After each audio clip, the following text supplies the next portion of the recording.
नमस्कारम।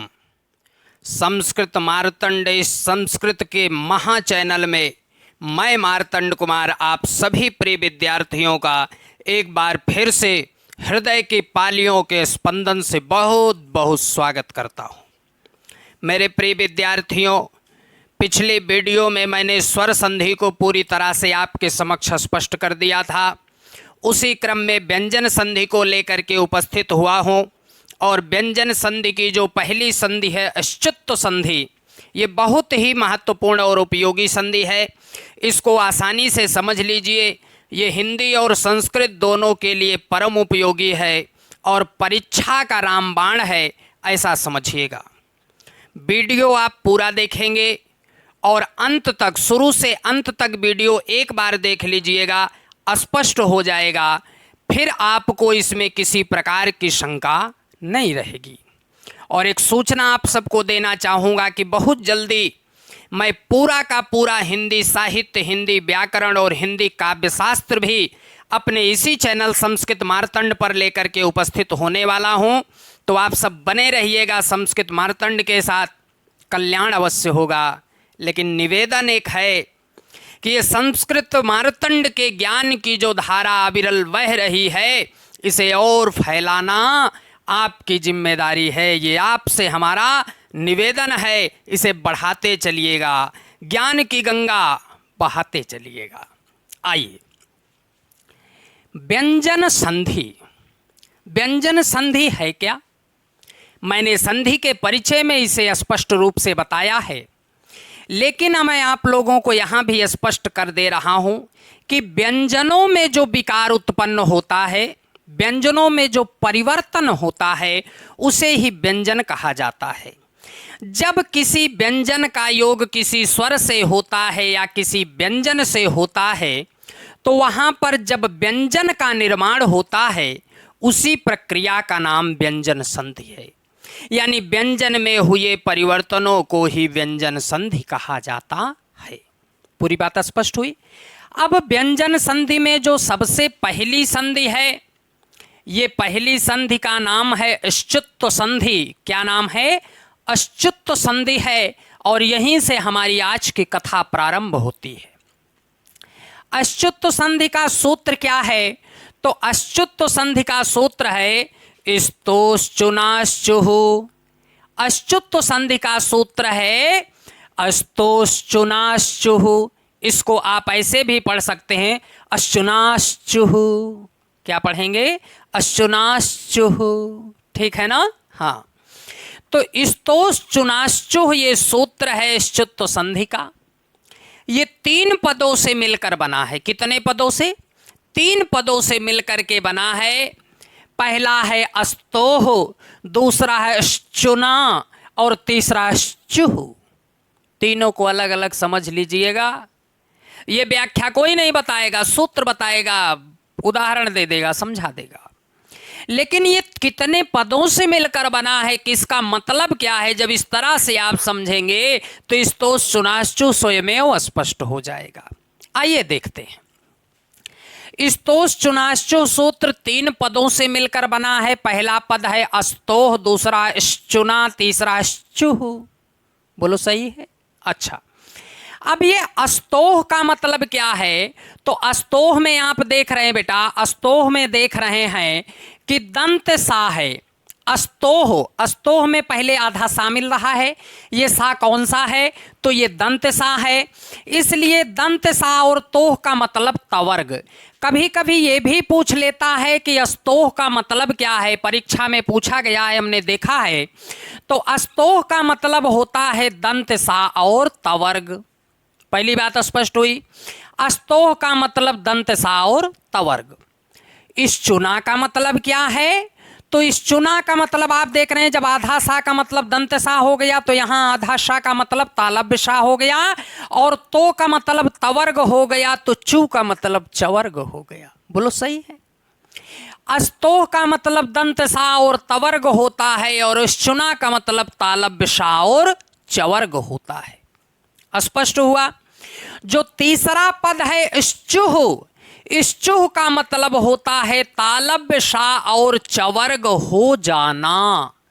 तालव्य सा और चवर्ग हो जाना, यानी तालव्य सा और चवर्ग के रूप में परिवर्तित हो जाना।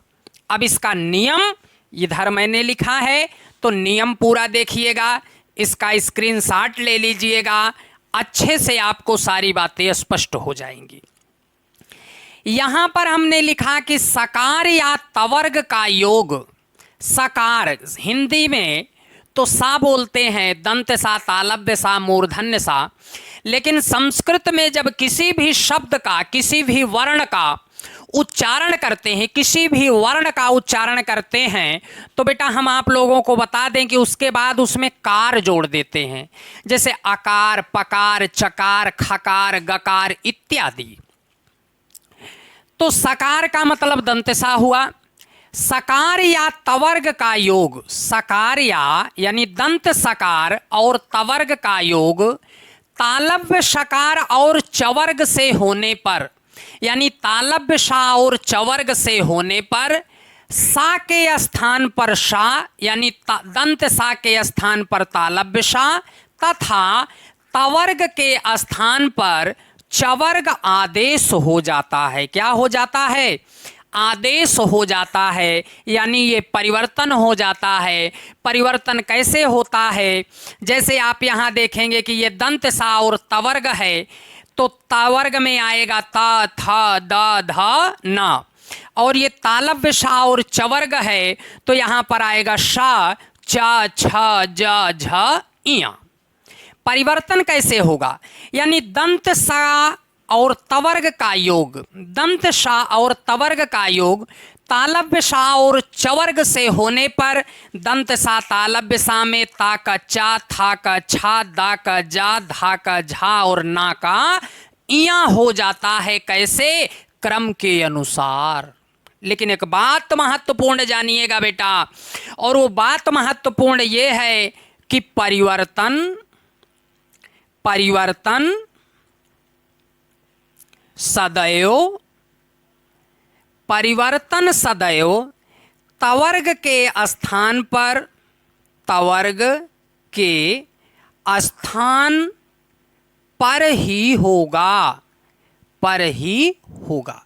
ये बात जानना बहुत जरूरी था कि योग होना चाहिए, चाहे पहले मिले और चाहे बाद में, यानी ता के बाद भी चा मिल सकता है और चा के बाद भी ता मिल सकता है। योग होना चाहिए, चाहे आप कह लो 3 2 5, चाहे आप कह लो 2 धन 3 5, योग होना चाहिए, चाहे पहले हो चाहे बाद में हो। लेकिन महत्वपूर्ण बात एक है, वो क्या है? वो ये है कि परिवर्तन सदैव तवर्ग के स्थान पर ही होगा, परिवर्तन सदैव तवर्ग के स्थान पर ही होगा। स्पष्ट हुआ? इश्चुत्व संधि का सूत्र है स्तोष चुनाश्चो, 3 शब्दों से मिलकर बना है। स्तोह, चुना और श्चो। स्तोह का मतलब हुआ दंत सा और तवर्ग, चुना का मतलब हुआ तालव्य सा और चवर्ग, इश्चुह का मतलब तालव्य सा और चवर्ग हो जाना, यानी तालव्य सा और चवर्ग रूप में परिवर्तित हो जाना। नियम पूरा क्या है कि दंत सा और तवर्ग का योग तालव्य सा और चवर्ग से होने पर दंत सा के स्थान पर तालव्य सा हो जाता है और तवर्ग के स्थान पर चवर्ग हो जाता है। जैसे सा ता था दा धा ना की जगह शा चा छा जा झा इया हो जाना। बोलो, पूरी बात तो समझ में आई होगी ना? चलिए अब हम एक एक उदाहरण स्पष्ट करते चलते हैं, एक एक उदाहरण आप लोगों के सामने लिखते चलते हैं, समझाते चलते हैं, आनंद बहुत आएगा। वीडियो पूरा देखिएगा और एक बार में ही पूरा का पूरा इश्चुत्व संधि आपका स्पष्ट हो जाएगा। इस बात की जिम्मेदारी हमारी।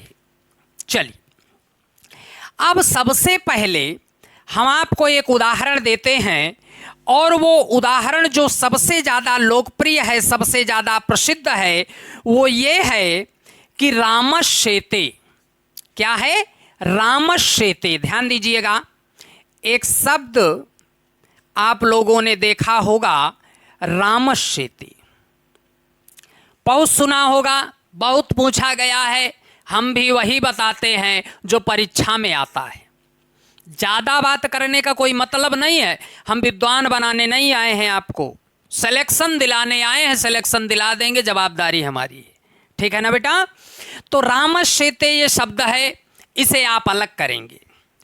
पहला पद बन गया आपका रामस और दूसरा पद बन गया आपका शेते। बोलो सही है। अब यहाँ पर क्या कहा गया कि दंत सा और तालव्य सा का योग। तो ये आप देख रहे हैं कि रामस का ये जो सा है ये दंत सा है, इसका योग शेते के तालव्य सा से हो रहा है।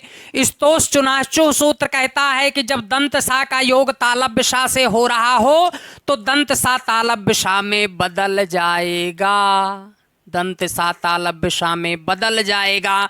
कुछ नहीं करना है, यही जो दंत सा है इसी की जगह है आपने क्या कर दिया, तालव्य सा कर दिया। क्या कर दिया, तालव्य सा कर दिया। तो रामस का रामश, ये साधा है तो इसको आधा लिख सकते हैं, रामश हो गया। यहाँ का बचा था शेते और उसे लाई के रख दिया तो का बन गया, रामश शेते। बोलो सही है। सबको स्पष्ट समझ में आया। दंत सा का योग तालव्य सा से हो रहा है तो दंत सा भी तालव्य सा में बदल गया। बात खत्म। इतना ही है स्तोष चुनाचु सूत्र में और इतनी ही बात बताई गई है च्युत्व संधि में। बात समझ रहे हैं। चलिए अब अगला एक उदाहरण जो ज्यादा पूछा जाता है वो कौन सा है, तो उसको भी देख लीजिएगा। अगला उदाहरण है सच्चित। क्या उदाहरण है, सच्चित। अब इसको अलग करेंगे आप तो पहला पद बन गया सत और दूसरा पद बन गया आपका चित। बोलो सही है। अच्छा, सत में ता है ये तवर्ग का वर्ण है, चित में चा है ये चवर्ग का वर्ण है। तवर्ग का योग चवर्ग से हो रहा है। बोलो हो रहा है ना। ये तवर्ग का पहला वर्ण है, ये चवर्ग का पहला वर्ण है।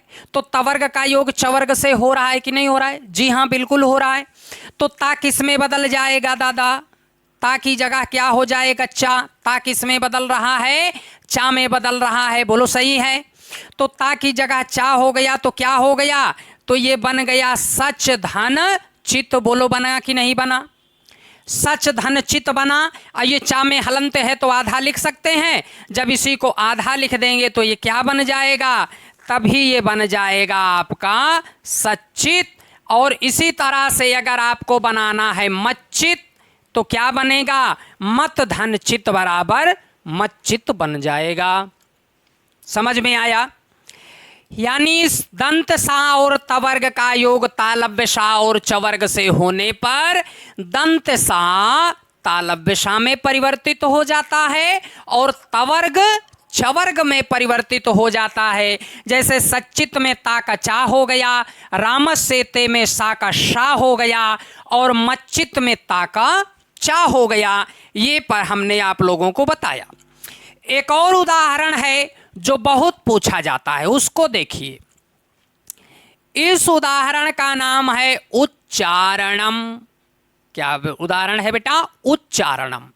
उच्चारणम बहुत ज्यादा पूछा जाने वाला उदाहरण है। इसे अलग कर लें बेटा, बहुत ही सरल है। उत धन चारणम बन गया। बोलो बन गया कि नहीं बन गया। अब आप लोगों को इतना तो मैं सिखा दिया हूं कि तुरंत पकड़ लेंगे बात को। उत धन चारणम है, उत में ता है, चारणम में चा है। तवर्ग का योग चवर्ग से हो रहा है तो ता भी किस में बदल जाएगा, चा में बदल जाएगा। तो क्या बन जाएगा, उच्चारणम बन जाएगा। इसमें आपको कुछ करना ही नहीं है। ठीक है ना। इसी तरह एक और उदाहरण पूछा जाता है उज्ज्वल। क्या पूछा जाता है, उज्ज्वल। ठीक है ना। इसको अलग करेंगे तो क्या हो जाएगा, पहला पद बन गया उद और दूसरा पद बन गया ज्वल। दा ता था दा तवर्ग का वर्ण है, चाछा जा ये चवर्ग से योग हो रहा है, इसलिए इसकी जगह भी क्या हो गया, तो इसकी जगह भी क्या हो गया, जा हो गया। बन गया आपका क्या, उज्ज्वल। बात समझ रहे हैं। अच्छा, अब एक और ज्यादा पूछा जाने वाला उदाहरण है, उसको भी हम बता देते हैं। ठीक है, एक और उदाहरण बच रहा है, उसको भी बता देते हैं। और जितना उदाहरण दे रहा हूं इसको बाहर शायद यहां से ना पूछे, यानी उदाहरण पर भी फोकस करिएगा। चलिए अगला उदाहरण देख लीजिएगा बेटा। सारंगिन जय। अब आप लोगों को लग रहा होगा ये तो बड़ा कठिन शब्द है, सारंगिन जय, इसका विच्छेद कैसे करेंगे? दिमाग लगाओ, बहुत हल्का है, क्योंकि दिमाग लगाने पर कहा गया कि खम ठोक ठेलता है जब नर, पर्वत के जाते पांव उखड़, और मानव जब जोर लगाता है, पत्थर पानी बन जाता है। तो ये तो शब्द है छोटा सा, पानी बनेगा अभी दिखाते हैं। चलिए, सारंगिन जय है बेटा, इसे अलग कर दीजिए, तुरंत अलग कर दीजिए, तो ये बन गया क्या? सारंगिन हो गया। और उसके बाद अगला क्या हो गया? जय। ये जय का जो जा है ये चवर्ग का है कि नहीं? चा छा जा। अन्ना किसका है? तवर्ग का है, ताथा दाधा ना, यानी तवर्ग का योग यहां पर भी चवर्ग से हो रहा है। तो ना किस में परिवर्तित हो जाएगा? ना का परिवर्तन यानी पंचमाक्षर है तो पंचमाक्षर में परिवर्तित हो जाएगा, और ना की जगह हो जाएगा इया, तो बन जाएगा सारंगिन जय। बात समझ में आया? रामस्येते से रामस्येते बना, सत धन चित से सच्चित बना, उत धन चारणम से उच्चारणम बना। उद, ये ध्यान दीजिएगा, बहुत बच्चे उतज्वल कर देते हैं, उतज्वल एकदम गलत है, उदज्वल होगा इसका विच्छेद, ये बात जानते रहिएगा। उद धन ज्वल बराबर उज्ज्वल हो गया, सारंगिन धन जय बराबर सारंगिन जय हो गया। और इसके बाहर शायद आपसे उदाहरण न पूछे, बाकी तरीका हमने पूरा बता दिया है। हमारे साथ जुड़े रहिएगा। वीडियो कैसा लग रहा है कमेंट बॉक्स में ज़रूर बताइएगा। दुआओं में याद रखिएगा, स्नेह बनाए रखिएगा। बहुत बहुत धन्यवाद। नमस्कार।